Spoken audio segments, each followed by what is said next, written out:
আসসালামু আলাইকুম। কেমন আছো আমার প্রিয় সকল বন্ধুরা? আশা করি তোমরা সকলেই অনেক অনেক ভালো আছো, আনন্দে আছো, সুস্থ আছো। আলহামদুলিল্লাহ আমিও অনেক ভালো আছি। প্রথমেই জানাই আমার সকল বন্ধুদের জন্য রইল অসংখ্য ধন্যবাদ, অনেক অনেক ভালোবাসা ও শুভকামনা। তো আজকে আমি তোমাদের সঙ্গে শেয়ার করতে চলেছি পমফ্রেট তন্দুর রেসিপি বা পমফ্রেট ফ্রাই। তো আমি একেবারে ঘরোয়া পদ্ধতিতে বানিয়ে দেখাবো, ঘরোয়া মশলা দিয়ে খুব সহজেই কিভাবে বানিয়ে ফেলা যায় তন্দুর পমফ্রেট তন্দুর। তো চলো তার জন্য কেউ স্কিপ না করে পুরো ভিডিওটির সঙ্গে থাকো আর দেখতে থাকো কিভাবে আমি খুব সহজেই বানিয়ে ফেলি পমফ্রেট তন্দুর।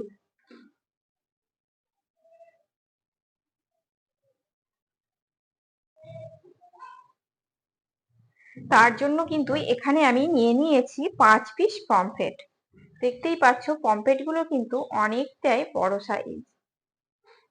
5 পিস এখানে পমফ্রেট নিয়ে এনেছি আর মাছগুলোকে একেবারে ধুয়ে পরিষ্কার করে নিয়েছি। আর সামান্য একটু মুখটা কেটে তার ভিতরে যে ভুঁড়িটা থাকে সেটাকে বার করে ফেলে দিয়েছি। এবারে আমি প্রত্যেকটা মাছকে চাকুর সাহায্যে এভাবে একটু করে চিড়ে দেব, যেন মাছের গায়ে সুন্দরভাবে মশলাগুলো ঢুকে যায়।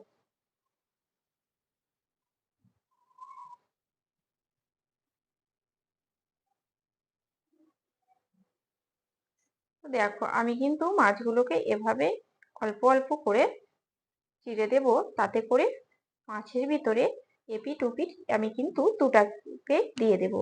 দেখো এক পিঠ আমার হয়ে গেল। এবারে আমি আরো এক পিঠ কিন্তু এভাবে কেটে দিচ্ছি।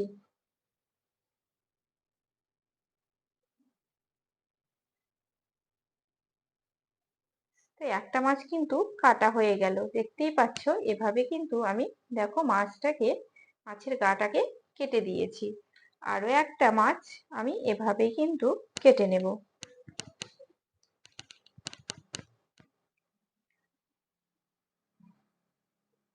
এভাবে মাছের গায়ে কেটে দিলে মশলাগুলো ঢুকতে খুবই সুবিধা হয়।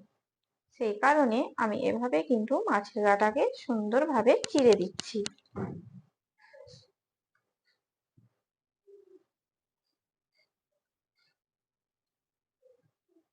তো দেখো আমি এই মাছটাকেও কিন্তু এভাবেই কেটে দিলাম। প্রত্যেকটা মাছকে কিন্তু আমি একইভাবে কেটে নেব। তো সবগুলো মাছ কিন্তু আমার কাটা হয়ে গেছে। এভাবেই কিন্তু সবগুলো মাছ আমি কেটে নিয়েছি। এবারে দিয়ে দেব এর মধ্যে 1 পিস লেবু। এখানে আমি 1 পিস লেবু নিয়েছি, যেটাকে মাছের উপরে গেলে দিয়ে দিলাম। আর এখানে দিয়ে দিচ্ছি স্বাদ মতো লবণ।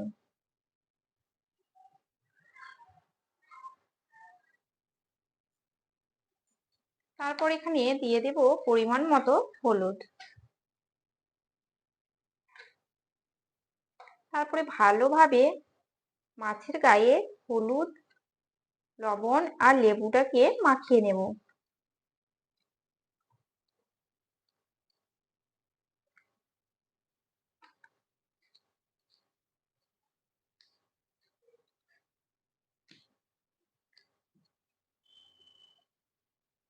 তো দেখো সবগুলোর গায়ে কিন্তু সুন্দরভাবে হলুদ আর লবণ মাখানো হয়ে গেছে। সুন্দরভাবে কিন্তু লবণ আর হলুদ এপিঠ ওপিঠ মাখিয়ে নিয়েছি। এবারে এটাকে তন্দুর বানানোর জন্য মশলাটাকে রেডি করে নেব। তার জন্য কিন্তু এখানে আমি মশলাটা রেডি করে নেব। প্রথমে নিয়ে নিচ্ছি এখানে 1 চামচা টক দই। এখানে আমি বড় 1 চামচের 1 চামচা টক দই নিয়ে নিয়েছি। তারপর এখানে আমি দিয়ে দেব পরিমাণ মতো লবণ, কারণ আমি মাছে লবণ ব্যবহার করেছিলাম, তাই এখানে আরো একটু লবণ দিয়ে দিলাম অল্প পরিমাণে। তারপর দিয়ে দিচ্ছি আমি 1/2 চামচা ধনে গুঁড়ো, দিয়ে দিচ্ছি 1/2 চামচা জিরের গুঁড়ো, আর দিয়ে দিব এখানে 1/2 চামচা তন্দুর মশলা।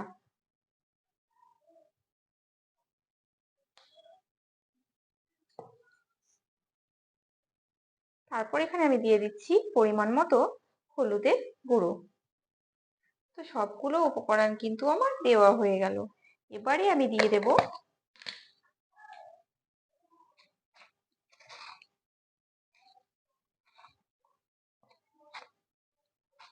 1 চামচা আদা রসুনের পেস্ট। তারপর দিয়ে দিচ্ছি 1 চামচা গোলমরিচের গুঁড়ো।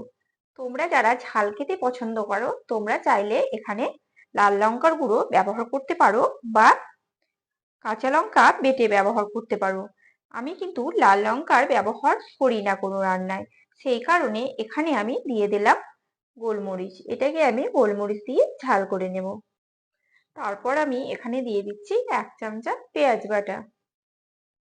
তারপর দিয়ে দিব 2 চামচা সরিষার তেল।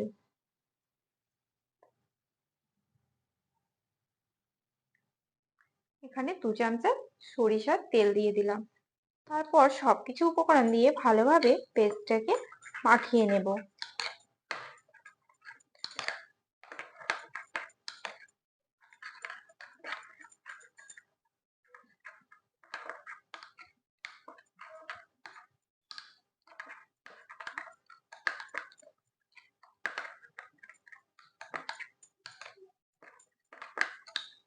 মশলা কিন্তু রেডি হয়ে গেছে।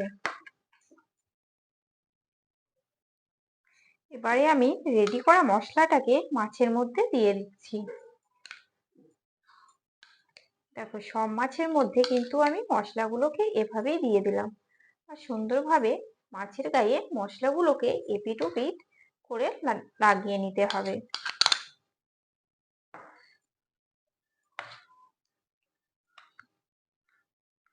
তো দেখো সবগুলো তো কিন্তু আমার মশলা মাখানো হয়ে গেছে।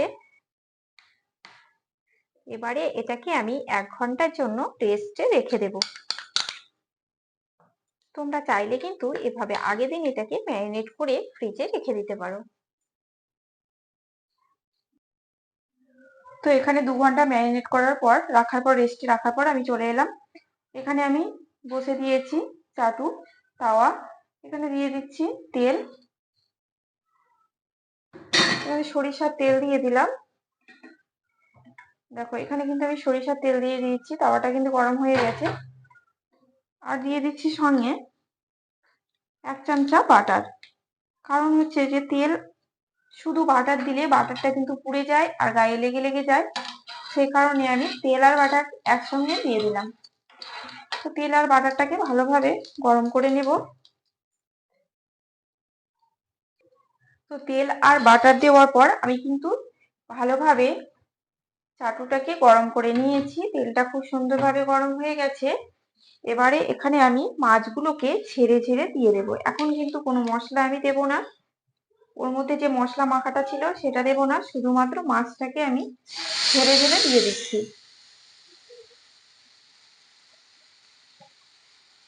তো একে একে সব মাছগুলোকে কিন্তু আমি দিয়ে দেব।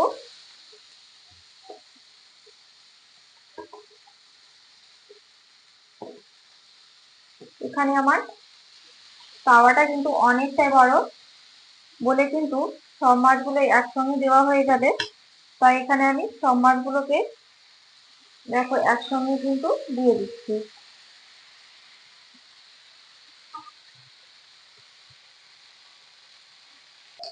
তো সব মাছগুলো কিন্তু আমার দেওয়া হয়ে গেছে। এবারে এটাকে আমি মিডিয়াম ফ্লেমে একটা পিস ফ্রাই করে নেব। এবারে আমি মাছটাকে একে একে উল্টিয়ে দেব আর দেখে নেব অপর পিঠটা কেমন হয়েছে। তো এভাবে কিন্তু মাছগুলোকে একে একে উল্টিয়ে দিতে হবে।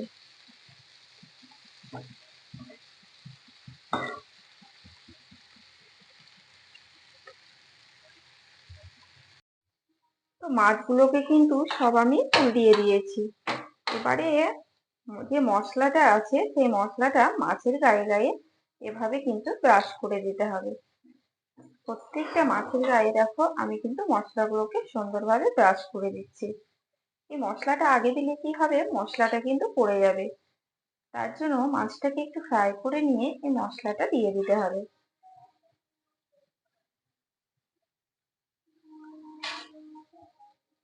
তো দেখো এক পিঠে কিন্তু সব মশলা আমি দিয়ে দিলাম।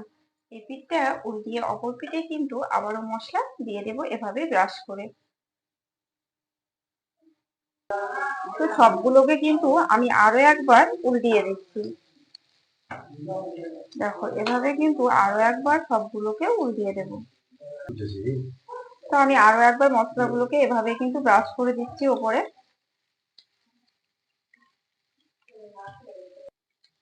তো ফিশ তন্দুর কিন্তু অলরেডি হয়ে গেছে, দেখতেই পাচ্ছ।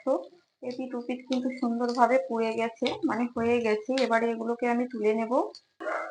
এবারে আমি এটাকে গ্যাসের চুলোয় একটুখানি পুড়িয়ে নেব।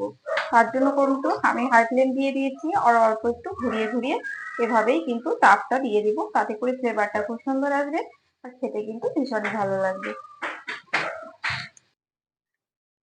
আলহামদুলিল্লাহ, ফিশ তন্দুর কিন্তু রেডি হয়ে গেছে, আর দেখতেই পাচ্ছ কতটা সুন্দর হয়েছে। এভাবেই কিন্তু একটু পোড়া পোড়া বানিয়ে নিতে হবে, তাতে করে ভীষণই ভালো লাগবে খেতে। সঙ্গে দিয়ে দিচ্ছি লেবু আর পেঁয়াজ, সঙ্গে নিয়ে নিতে পারো কাঁচা লঙ্কা, সস। এভাবে কিন্তু খেলে ভীষণ ভালো লাগবে। তো তোমরা অবশ্যই একবার ট্রাই করে দেখো, আর কেমন লাগলো কমেন্ট বক্সে অবশ্যই জানাতে ভুলো না। আর ভালো লাগলে আমার চ্যানেলটিকে লাইক, শেয়ার, কমেন্ট ও সাবস্ক্রাইব করে আমার পাশে থেকো। সবাই অনেক অনেক ভালো থেকো, সুস্থ থেকো। দেখা হচ্ছে তোমাদের সঙ্গে নেক্সট ভিডিওতে। আল্লাহ হাফেজ।